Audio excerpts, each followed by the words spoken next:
Les gars, il y a quelques graphiques qui se déroulent en ce moment sous nos yeux, auxquels beaucoup de personnes ne font malheureusement pas assez attention. Alors je suis là pour remédier à tout ceci, bien entendu. Ce sont en fait quelques-uns des graphiques les plus importants que vous pourrez surveiller en ce moment même. On va en discuter ensemble. Ça pourrait nous donner un indice de ce qui sera le prochain mouvement majeur, non seulement pour le Bitcoin et les cryptos, mais aussi sur le reste des marchés traditionnels. Alors les gars, aujourd'hui, assurez-vous de rester du début jusqu'à la fin. Je vais vous guider à travers tous ces graphiques extrêmement importants. Je vais vous dire tout ce qu'ils signifient et comment vous pouvez vous y préparer au mieux et surtout en tirer un maximum d'argent.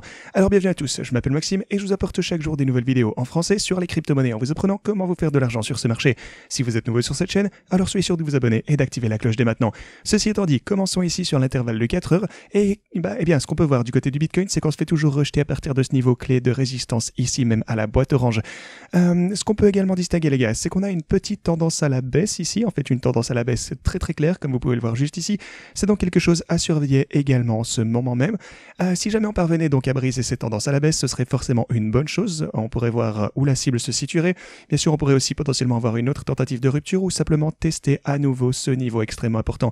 Mais les gars, mon scénario de prédilection, vous le savez, c'est toujours le même. Je pense qu'on pourrait avoir, vous savez, disons des prix plus bas à partir d'ici, et à ce moment-là, peut-être 26 500 $, je vais recharger sur mon sac de Bitcoin, comme vous le savez, et on pourrait potentiellement recharger ici également la boîte orange à 24 500 $. On verra bien où ce mouvement va nous emmener. Donc voilà, c'est toujours mon cas préféré. On pourrait potentiellement avoir un petit peu de répit ici, une petite pause sur les marchés, un petit peu de consolidation entre ces deux, disons peut-être dans cette range, quelque chose comme ça, avant qu'on puisse enfin commencer à venir retester ceci à nouveau et potentiellement le percer à un moment donné. Donc voilà, pour tous ceux qui s'attendaient à ce qu'on franchisse ce niveau en ce moment, ou peut-être disons dans les prochains jours, pour être honnête, je ne pense pas que ça se produira d'aussitôt, mais évidemment on finira par le faire à un moment ou à un autre, mais le timing n'est pas très bon actuellement, et c'est bien sûr quelque chose que vous savez déjà, c'est mon cas de prédilection, depuis qu'on a commencé à venir essayer de percer cette ligne orange en gras ici, je vous disais, attention les gars, ok c'est sûr on pourrait avoir une dernière petite poussée ici, possible à trader, mais ça risque de s'arrêter juste là au bord de ma boîte orange, et c'est essentiellement ce qui s'est déroulé, comme vous pouvez le voir. Maintenant cette volatilité c'est sûr c'est toujours agréable, on a des fluctuations intéressantes ici, les bots font toujours un travail fantastique, on gagne toujours pas mal d'argent, c'est cool, mais pour une position longue, directionnelle, comme vous le savez, je serais prudent d'entrer dans le marché et dans l'état dans lequel il est. Plutôt le niveau de support ici à 26 460 est intéressant et la boîte orange à 24 300 $, et sinon on attend de se consolider au-dessus de la boîte orange aux 30 000, et si ça arrive, ce sont les niveaux les plus importants que je surveille et auxquels je compte recharger. Sinon, en regardant également l'intervalle journalier, vous pouvez voir que on avait parlé de tout ceci récemment, on a eu un rejet net plutôt de ce niveau ici sur l'intervalle journalier, aussi quelque chose qui fait baisser le prix du Bitcoin en ce moment bien entendu. Sinon pour les marchés traditionnels, on a eu un petit peu, comme vous pouvez le voir ici vers la fin, lors de la clôture du marché traditionnel, on a vu une petite poussée, ça fait plaisir, ça aide un petit peu les cryptos de leur côté. Donc voilà, cette action de prix ici, c'est bullish, en espérant que ça se continue. Au moins vous pouvez voir que cette chandelle est une chandelle haussière, on est au-dessus du sommet local précédent juste ici, depuis le rebond précédent, donc ça c'est cool, encore une bonne nouvelle. Donc voilà, le prochain niveau pour les marchés traditionnels, ce sera bien sûr cette zone juste ici, mais voilà, c'est un niveau en général qu'on veut vraiment pouvoir conserver, c'est un niveau clé pour les marchés traditionnels dont je vous parlais hier également, on ne veut vraiment pas arriver par... si on finissait par clôturer en dessous de ce niveau, ce serait inquiétant, on veut vraiment rester au-dessus de tout ceci, et jusqu'à maintenant, visiblement, on a réussi à le faire. C'était un petit peu tendu, ici on a eu un rallye, c'est bon à voir pour les marchés traditionnels, c'est pas passé loin. Sinon, avant qu'on parle de certains graphiques les plus importants à surveiller en ce moment même, on va peut-être faire une mise à jour sur les bots de trading ici, ils font toujours un bon travail. Ne faites pas attention encore une fois à ces bots expérimentaux ici, ces deux-là, j'ai expérimenté en ce moment sur les bots d'Ethereum, on va voir ce que ça donne à l'avenir. Sinon pour les bots du Bitcoin, ça génère toujours des gros bénéfices, c'est cool. Donc voilà, la seule chose qu'on ne veut pas voir pour les bots, comme vous le savez, j'en parlais précédemment, ce serait qu'on ait, disons, une grosse chute en ligne droite, ou même en fait une grosse montée en ligne droite, c'est même pas le meilleur cas de figure en fait. Vous savez, un gros dump comme ceci, ce serait un désastre pour les bots, car ils n'ont pas l'opportunité de tirer profit de ces rebonds. Mais voilà, voir le Bitcoin chuter en ligne droite comme ceci, c'est relativement rare. En fait, généralement, dans une tendance baissière, on a toujours des rebonds. Voilà, en fait, généralement, les marchés, ça fluctue toujours. C'est rare quand on a une grosse chandelle toute droite. Mais voilà, ici, on a des conditions optimales pour les bots. On verra bien ce que ça donne. Pour le moment, tout va bien. Et bien entendu, si vous souhaitez rejoindre mon bot principal ici, vous avez les paramètres exacts disponibles en description. La seule chose dont vous aurez besoin, forcément, c'est d'un compte OKEx pour pouvoir obtenir les bots. Vous vous inscrivez juste ici et vous pourrez également cliquer sur ce lien pour avoir 50 000 $ en bonus. C'est limité dans le temps si vous utilisez ce lien juste là. Donc une fois que vous avez votre compte, vous pouvez continuer à scroller vers le bas. Vous avez mes paramètres de bot juste ici, configuration en un seul clic. Donc vous cliquez ceci et lorsque vous avez déjà créé votre compte, encore une fois je vous le répète, vous vous connectez et lorsque vous cliquez sur ce lien, ça va configurer les paramètres exacts du bot. Et bien à partir de là, forcément, vous pourrez faire tout ce que vous voulez vous-même. Je vous invite également à regarder ma vidéo ici sur les bots pour tout savoir sur les dangers et tout ce qu'il vous faut savoir pour gagner le maximum de sous en utilisant ces bots de trading. Maintenant, certains des graphiques les plus importants à surveiller en ce moment, ce sont les swaps sur défaillance de crédit pour les grandes banques. Car cette crise bancaire n'est définitivement pas terminée pour le moment, on le sait. Alors, qu'est-ce qu'on surveille actuellement? Eh bien, on examine les contrats d'échange sur défaut de crédit pour Charles Schwab, qui est une banque énorme, vous le savez, et ça a explosé récemment, comme vous voyez juste ici. Plus important encore, Deutsche Bank, que vous pouvez voir ici sur le crédit de Deutsche Bank. Les échanges sont passés de 100 ici jusqu'à plus de 500. C'est une hausse énorme en un rien de temps. Et si vous vous demandiez alors qu'est-ce qu'un swap sur défaillance de crédit? Eh bien, comme vous le savez, on parle généralement des bonds, des obligations d'État, ok? Alors, les obligations, ça signifie essentiellement que vous donnez votre argent au gouvernement américain, vous leur donnez, je sais pas moi, par exemple, $100, ils émettent une obligation pour vous.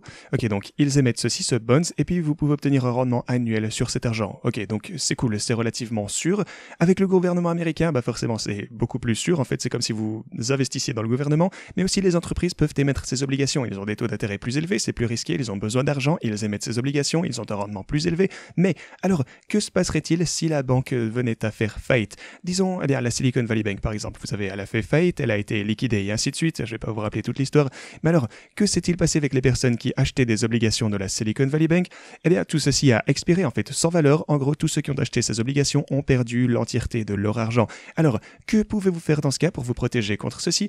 Eh bien, ce que vous pouvez faire, c'est émettre un swap sur défaillance de crédit. En gros, c'est une assurance contre la faillite de la banque et bah, simplement une assurance contre le fait de perdre potentiellement tout votre argent. Maintenant, ce qui est intéressant, eh bien, c'est le fait que ces fameuses assurances explosent comme des fous pour le moment, signifiant que le marché, eh bien, pense qu'il y a une chance très probable que les énormes banques fassent faillite également. Vous pouvez le voir ceci, ouais, bon, comme je vous le disais, ça a explosé jusqu'à l'infini ici, ça signifie que les gens sont vraiment extrêmement préoccupés par leurs obligations. Ils essayent eh bien, d'avoir une assurance, de se protéger avec la Deutsche Bank. Ils craignent que eh bien, cette fameuse banque ne fasse faillite, que les obligations qu'ils ont achetées soient sans valeur très bientôt et qu'ils perdent l'entièreté de tout leur argent. Alors ils achètent ces assurances et c'est ainsi que ça fonctionne en gros.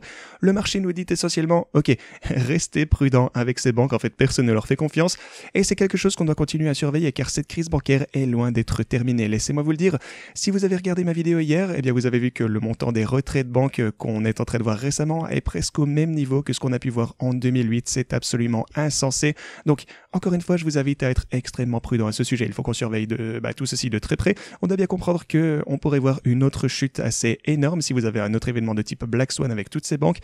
Bien sûr, en fait, c'est pour ça que le Bitcoin a été créé. C'est aussi pour ça que vous voyez le nombre d'adresses augmenter pour le Bitcoin ici même, selon moi. Donc ouais, vous pouvez voir que le nombre d'adresses comptant du Bitcoin a explosé ici depuis le début de 2023, c'est vraiment énorme, ça me fait vraiment plaisir. Mais alors, pourquoi est-ce qu'on pense tout de même que le Bitcoin en prendrait un gros coup sur la caboche au court terme si on voyait une crise financière, une crise bancaire qui se poursuivait? Eh bien simplement parce que les gens seraient en panique totale. Ils vendraient eux-mêmes tout ce qu'ils ont pour acheter les biens nécessaires à leur vie quotidienne et le Bitcoin n'en fait pas partie. Et c'est pourquoi si vous voyez un effondrement de toutes les banques, vous verrez le Bitcoin chuter également. Mais le Bitcoin, espérons-le, une fois que les choses commenceront à se stabiliser, que les gens redeviendraient bien plus rationnels, eh bien ce sera toujours le meilleur gagnant. Genre, les gens commenceraient à... Et attention, je vous dis pas que c'est une mauvaise idée d'acheter du Bitcoin pour votre position spot en ce moment. Je dis juste simplement que si le système bancaire venait à s'effondrer, eh bien ce serait finalement le moment pour que le Bitcoin obtienne enfin cette adoption généralisée dans le monde entier qu'on recherche. Et ça perdrait vraiment une bonne image en fait. C'est le but final qu'on a pour les cryptos. Aussi, les actions, bien entendu. Pour ces banques, Deutsche Bank, par exemple, en particulier, a chuté de 27% depuis le 8 mars. Encore un autre indicateur que les gens ont peur. Les actions s'en prennent aussi plein la figure, forcément, ce qui est bien sûr également préoccupant pour toutes ces entreprises ici.